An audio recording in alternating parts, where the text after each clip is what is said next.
Kembali di Kompas Siang, Saudara. Presiden Republik Indonesia Joko Widodo meresmikan ataupun membuka konferensi tingkat tinggi atau KTT ke-43 ASEAN di Jakarta Convention Center, Senayan, Jakarta, Selasa pagi.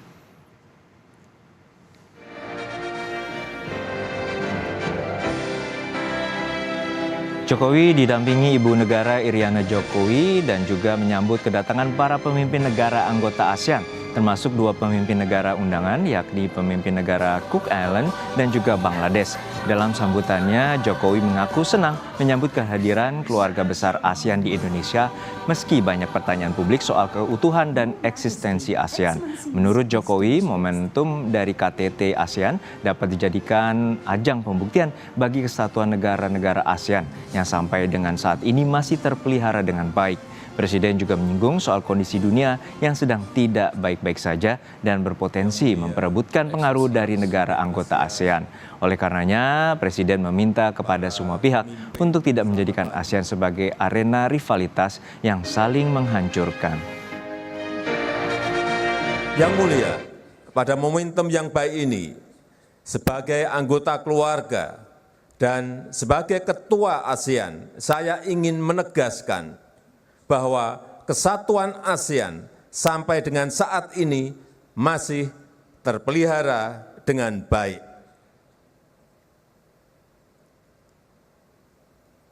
Kesatuan jangan diartikan tidak ada perbedaan pendapat. Sebagai negara yang memiliki beragam suku, budaya, bahasa, dan agama, bagi Indonesia, kesatuan itu adalah sebuah harmoni dalam perbedaan. Informasi terkini pelaksanaan KTT ke-43 ASEAN hari ini, kita segera bergabung dengan jurnalis Kompas TV, Dian Silitonga di JCC Senayan, Jakarta. Dian, apa saja menjadi agenda utama di hari pertama pembukaan KTT ASEAN? Juno, kalau hari ini ada dua agenda utama dalam KTT ASEAN ke-43. Yang pertama adalah sidang pleno. Saat ini sudah berlangsung dan memang akan dijadwalkan berlangsung hingga pukul 12 siang nanti. Nah, kemudian nanti akan dilanjutkan dengan forum berformat retret. Ini akan berlangsung kalau sesuai jadwal mulai pukul 3 hingga pukul 5 sore nanti. Seperti yang kita tahu bahwa memang upacara pembukaan KTT ASEAN ke-43 ini tadi sudah dilakukan atau sudah berlangsung pada pukul 10 pagi. Tadi diawali dengan penyambutan sejumlah kepala negara anggota ASEAN. Tadi 10 negara anggota ASEAN hadir kecuali Myanmar, ditambah lagi dengan 2 negara undangan. Tadi kami pantau ada Presiden Bangladesh dan juga Perdana Menteri Kepulauan Cook. Nah, tadi dalam pembukaan Presiden Joko Widodo menyampaikan sejumlah hal, mulai dari menyinggung soal kesatuan. Kita tahu bahwa memang kawasan negara Asia Tenggara atau ASEAN ini tentu saja memiliki beragam perbedaan, mulai dari perbedaan bahasa, kemudian juga budaya, agama, dan lain sebagainya. Sehingga memang tentu saja perbedaan ini bisa memantik terjadinya konflik. Tapi tadi Presiden Joko Widodo menyampaikan bahwa justru perbedaan ini harus menjadi atau memperkuat demokrasi di kawasan Asia Tenggara sehingga juga bisa menciptakan kesetaraan. Sementara di sisi lain, isu kesetaraan ini biasanya juga rentan untuk menimbulkan konflik dan juga ketidakadilan di lingkup dunia. Nah, Presiden Joko Widodo juga menegaskan bahwa baiknya isu kesetaraan ini justru bisa membingkai persatuan. Kemudian juga Presiden Joko Widodo tadi menyinggung soal tantangan masa depan global yang semakin berat, sehingga penting peran kerjasama negara kawasan Asia Tenggara. Lebih lengkap kita akan dengarkan pernyataan Presiden Joko Widodo berikut ini. Kita sadar dunia memang sedang tidak baik-baik saja. Tantangan masa depan semakin berat dan mengakibatkan perebutan pengaruh oleh kekuatan besar.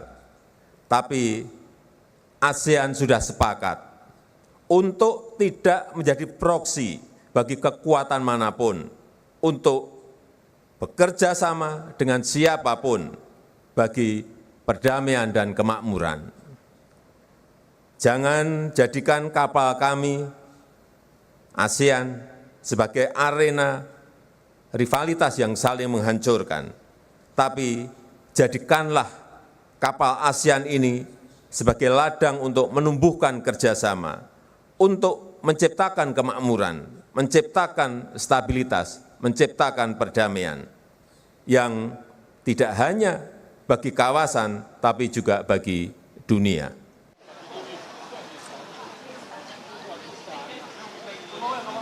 Selain dua agenda utama yang tadi sudah saya sampaikan, hari ini juga ada agenda tambahan, yakni upacara pembukaan Forum ASEAN Indo-Pasifik.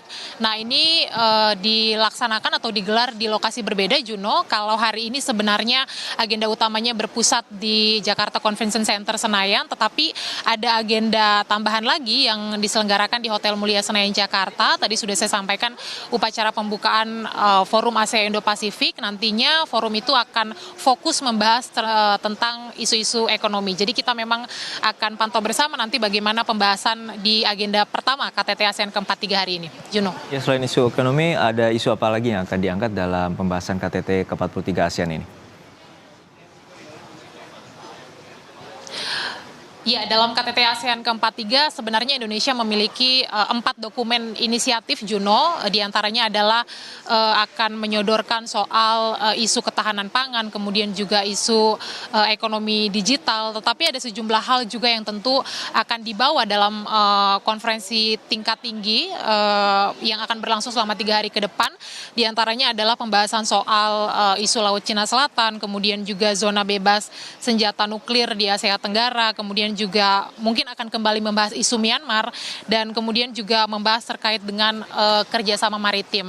Seperti yang saya sampaikan tadi bahwa memang konferensi tingkat tinggi ASEAN ke-43 ini masih akan berlangsung selama 3 hari ke depan.